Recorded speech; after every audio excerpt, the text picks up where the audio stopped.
Welcome to the world of probiotic foods. This is Cultured Food Life with your host, Donna Schwenk. Welcome, everybody, and thanks for joining me. Today, we're going to be talking about sourdough and can it change the gluten-free diet. It was about 22 years ago, I went to a class on how to make sourdough bread. My daughter had developed gluten allergies, and I have a whole blog on that on food allergies, which was caused by some missing gut bacteria. But what we found before I figured all that out, because that took a while for me to figure out, that many food allergies are caused by missing gut bacteria. And once you restore them, those food allergies go away, which in her case did. But before I figured all that out, we found that she could eat sprouted bread without the side effects that was created by regular bread. And I also had heard that sourdough bread achieved similar results to the sprouted bread, and I wanted to try it. What I learned really shocked me. The man teaching the class explained that the process of making sourdough bread was an art, and one that had many, many benefits that we are unaware of today. So why do so many of us struggle with gluten today? And there are all kinds of books and websites dedicated to gluten-free living, and rightfully so, because the bread we have today is very different from the bread that we ate for hundreds of years. But why has gluten intolerance become an epidemic in this day and age, and what has changed? So I love this quote from Henry Miller, who said, "Our own physical bodies possess a wisdom which we who inhabit the body lack. We give it orders which make no sense." And I love that quote because the body is kind of giving you a warning sign when you have any kind of food allergy that something's out of balance, something's wrong. And often in this case, and especially with food allergies, the gut bacteria are missing that help you digest and break down the food. Before the 1950s, most bread bakeries ran 2 shifts of workers because the dough was fermented throughout the night with a long and slow process that relied on lactobacillus bacteria. This extended fermentation was essential for making bread easier to digest. And in sourdough production, for example, the bran in the flour is broken down over a long rising period, releasing valuable nutrients into the dough. Wheat gluten is healthiest when it's properly fermented or sprouted. And I can teach you how to sprout bread if you want, because I made sprouted bread for years, but I actually like sourdough better. So, but I have a whole tutorial on that. So I can send you to that if you click on the link in the article. If it's not sprouted or if it's not fermented, we can become one of the most allergic foods in our diet.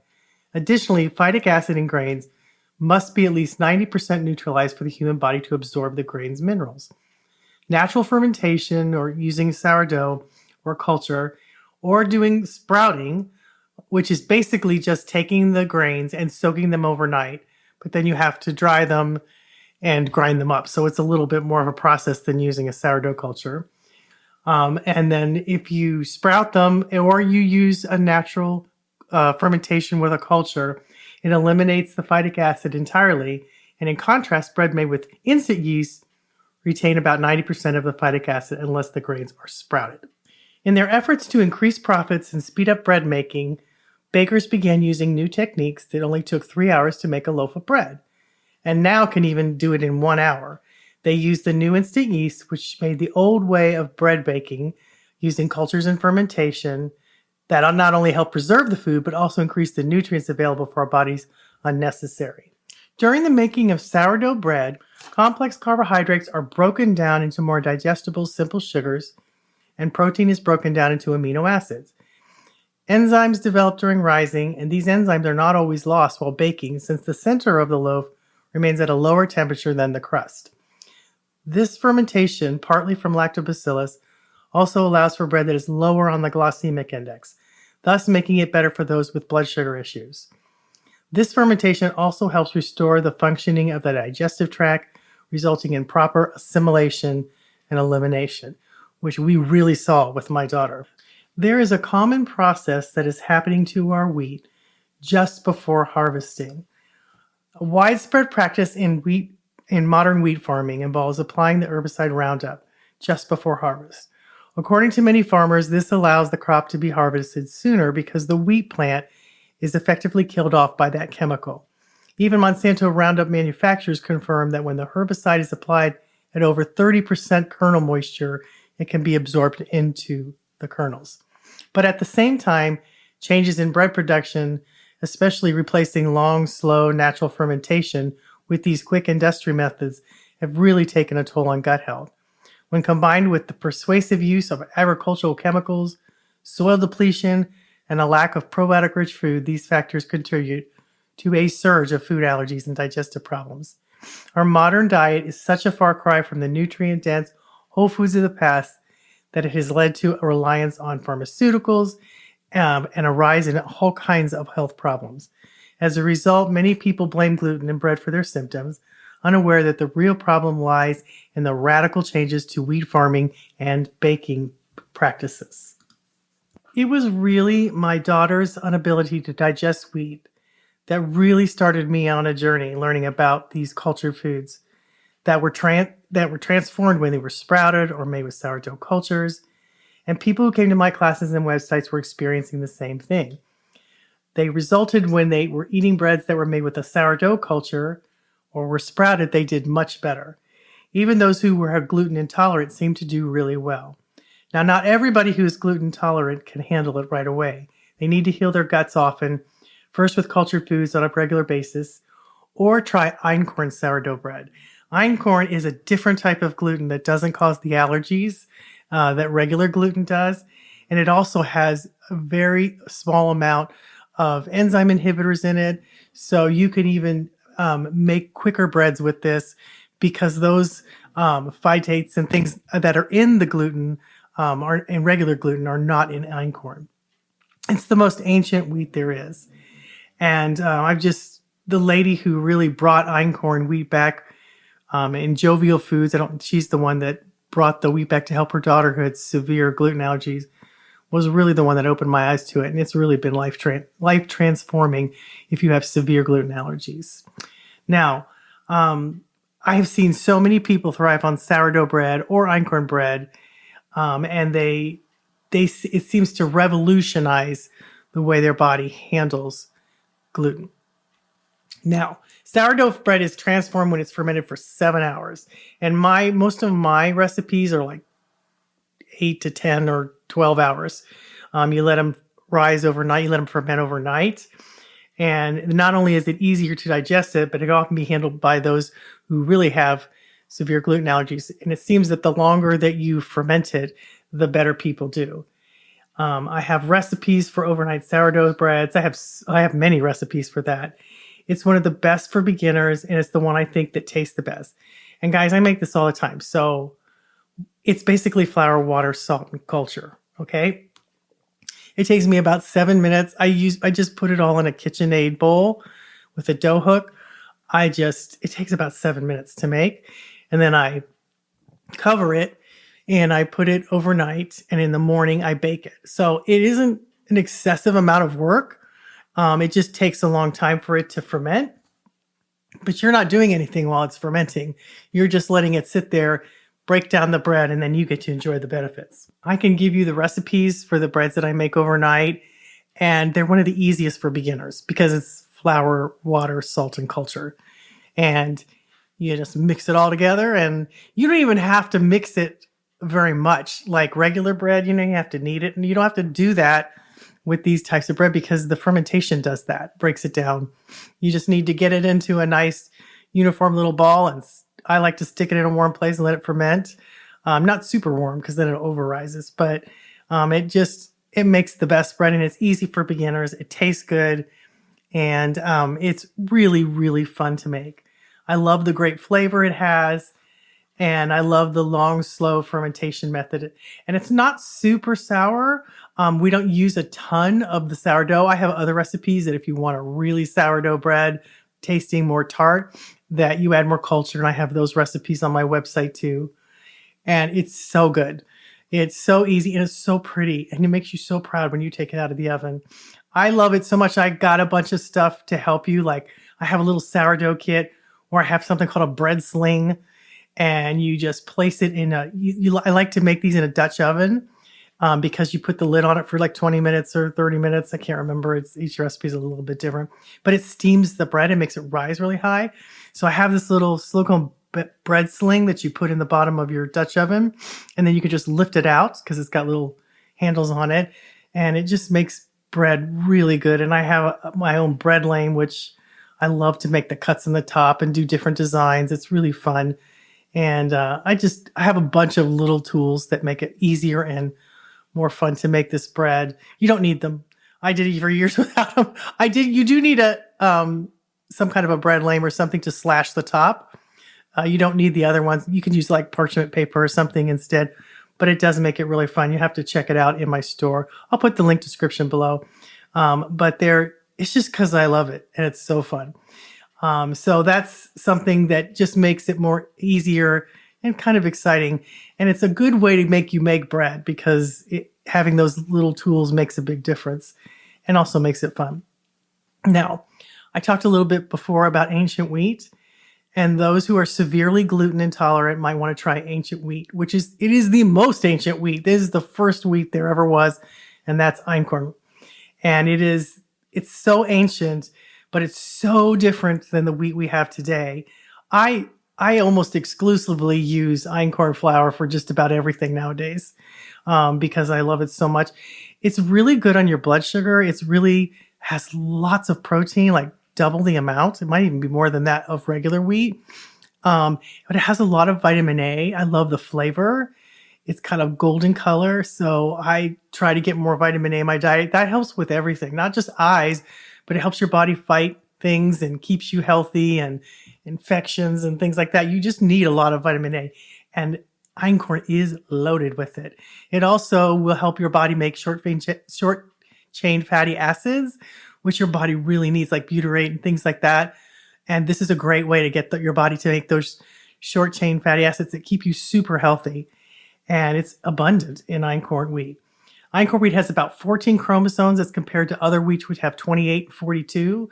And that's important since some studies show that ancient wheat with its fewer chromosomes have lower levels of gliadins, which are proteins which can cause sensitivity to those who have gluten.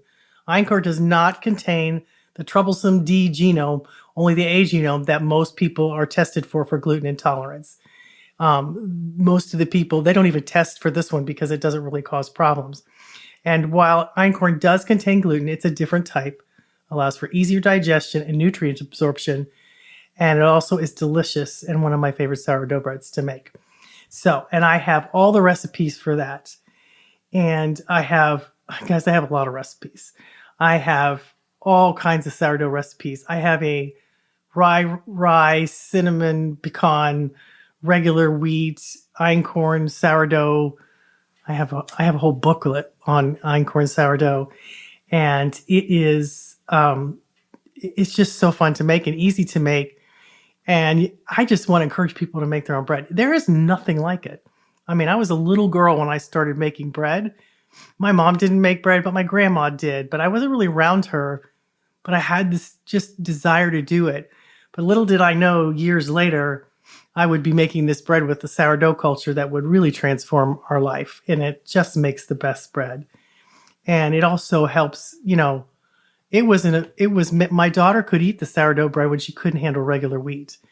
And then, a year later, after she started having cultured foods at every meal, all of her food allergies went away. We restored her gut bacteria, and it was extraordinary to me. And that's really what started me on this journey so many years ago, was watching my whole family transform from eating cultured foods, including myself. And this was a powerful example of a food that, everybody eats, that's wreaking havoc on a lot of people's guts, and understanding why that's happening. I'm like one of these, I really want people to see like why do we have these problems? Why do we have food allergies? Why did I have high blood pressure? Why are blood sugars getting out of balance? And it's so simple to understand. Once you get into that understanding how your body works and giving it the foods you want, everything changes. You start to crave different foods. And I am not kidding, guys. You will crave healthy foods. If you eat whole, real foods, you'll crave them. You'll stop craving that junk food. And it's amazing to watch. And it's exciting to watch because it literally compels you to eat healthier.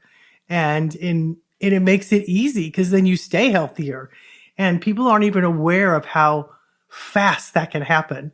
And eating the processed foods are just wreaking havoc on all of us and creating inflammation, creating all kinds of hormone problems, and eating whole real food.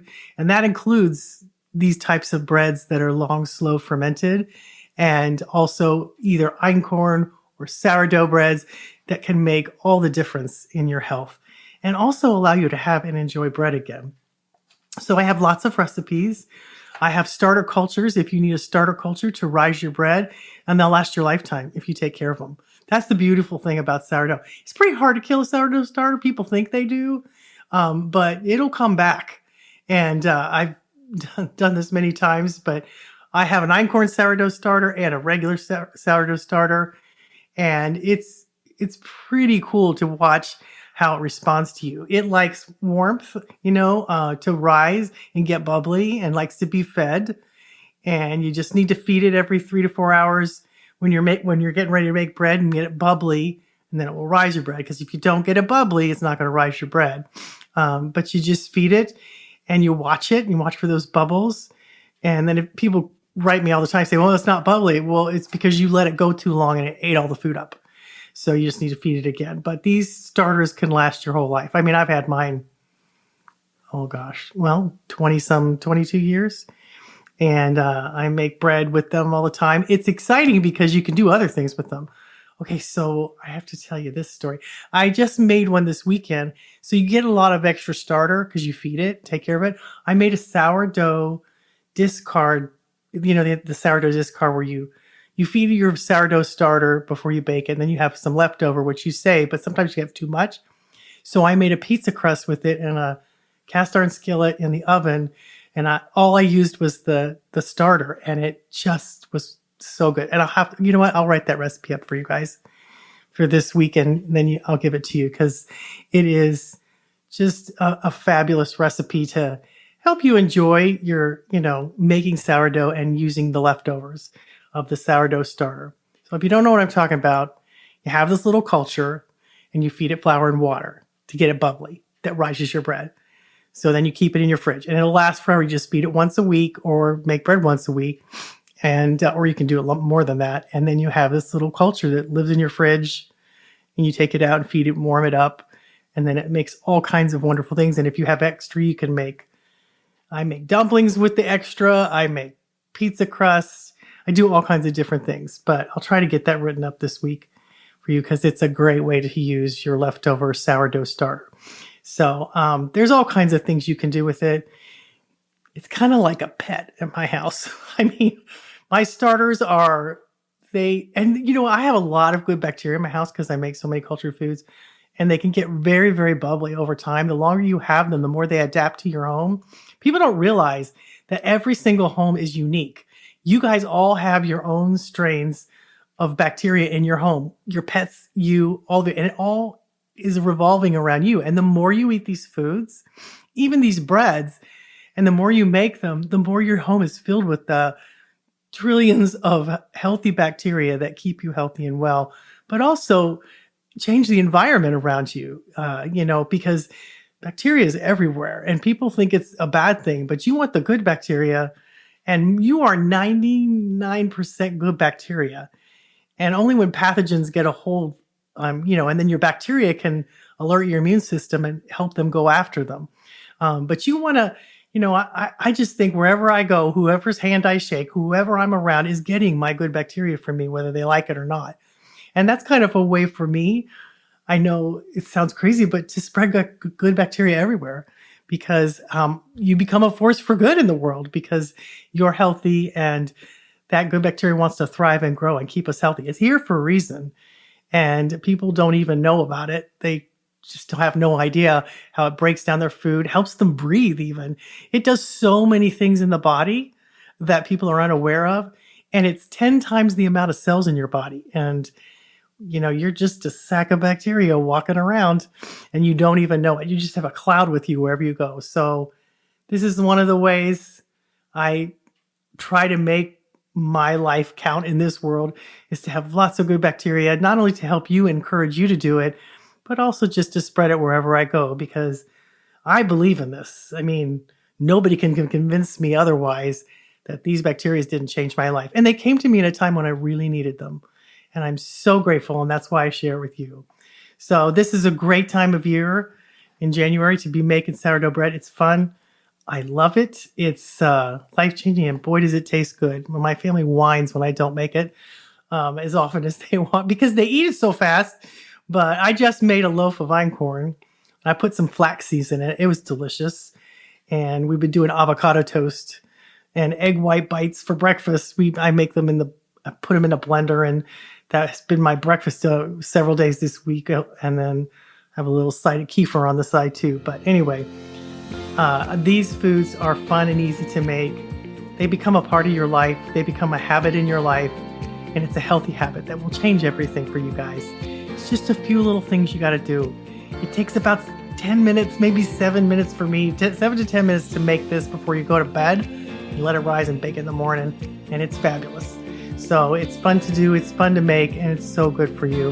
And I hope I can encourage you to give it a try, because it could be life-changing for you. So have a great week, and thanks for listening, guys. I appreciate you, and I love you, and I'm so grateful you're in my life. And I'm thankful that I get to share it with you, because what a difference it has made. And what you eat can change everything. So I hope that helps, guys. Have a great week. We'll talk to you next time.